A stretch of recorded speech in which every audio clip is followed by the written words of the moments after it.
They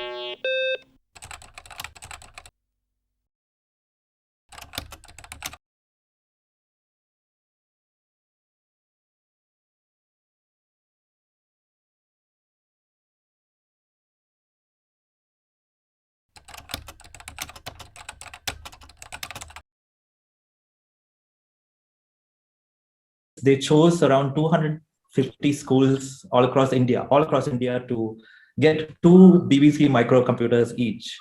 I have no idea how they selected these schools. All I care about is that, yeah, for whatever reason, I was lucky enough to be going to a school that actually got these two computers. And I still remember, right, in those days, a computer room is like a sacred place. You leave your footwear outside, it's air conditioned and stuff like that.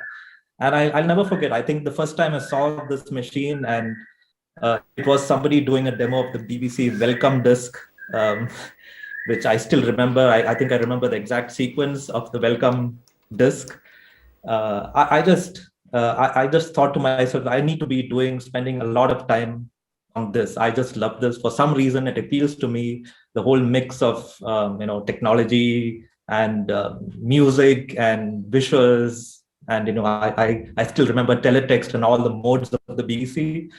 So that was the start of it.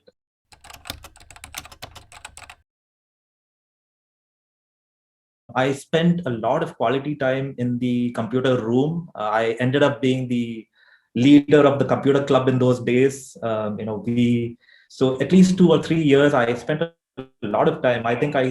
I remember one summer holiday when the school was off for 2 months. I just persuaded my headmaster. I was kind of close to the teachers and the headmaster and the leadership of the school, which was great. So I ended up spending almost every day in one summer vacation, alone in the computer room, just lucky. And I believe it's just changed my life. Obviously, I've never looked back. My whole life has revolved around computers. Today, I am kind of a senior technical leader in, a multinational company. It's Intuit. And I also do open source on the side. I actually have a rather successful open source project that I'm very proud of. And I think it can yeah, I can tie all this back to that day when I first saw the BBC Micro, and it was a wonderful thing.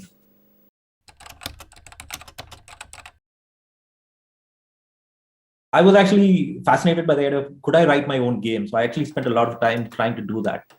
And obviously, that's probably one of the best ways for anyone, I guess, to get excited about just programming in general. And I think that was it. I really wanted to write a game at the very least. I certainly wrote a lot of basic programs, but I really want to push the limits. And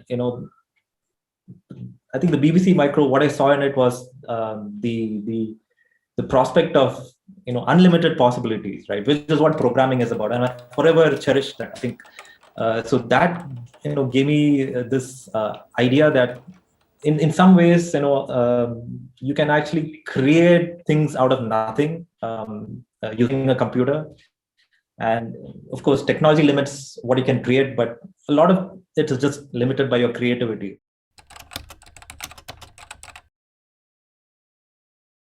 These couple of folks from the engineering college, they would have been probably 4 years older than me at that point, came, visited our computer club, kind of did a presentation, and then they installed this floppy, this 5.25 floppy disk that had their programs that students in the engineering college had written, that were designed to work on the BBC Micro. And that was again an eye-opening experience for me, because before that point, I had only seen all the stock, the welcome disk, some of those Acorn magazines, and I still remember typing out programs by hand, by looking at magazines.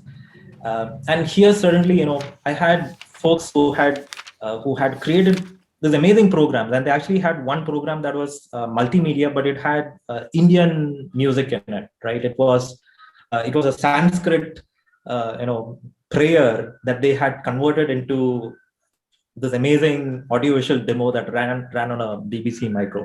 That fascinated me. I mean, that again, opened my mind to new possibilities, that I had thought that, okay, there was a certain amount of games and interactive stuff that you could program. I was certainly trying very hard to do complicated basic programs, and I was running into understanding of arrays and memory and all that.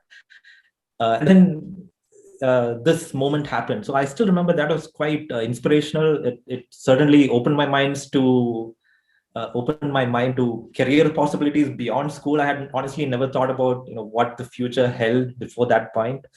So I'm very thankful that this all this happened was made possible because of BBC Micro, in some strange, all stars aligned in a sense. So yeah, and there's been no looking back.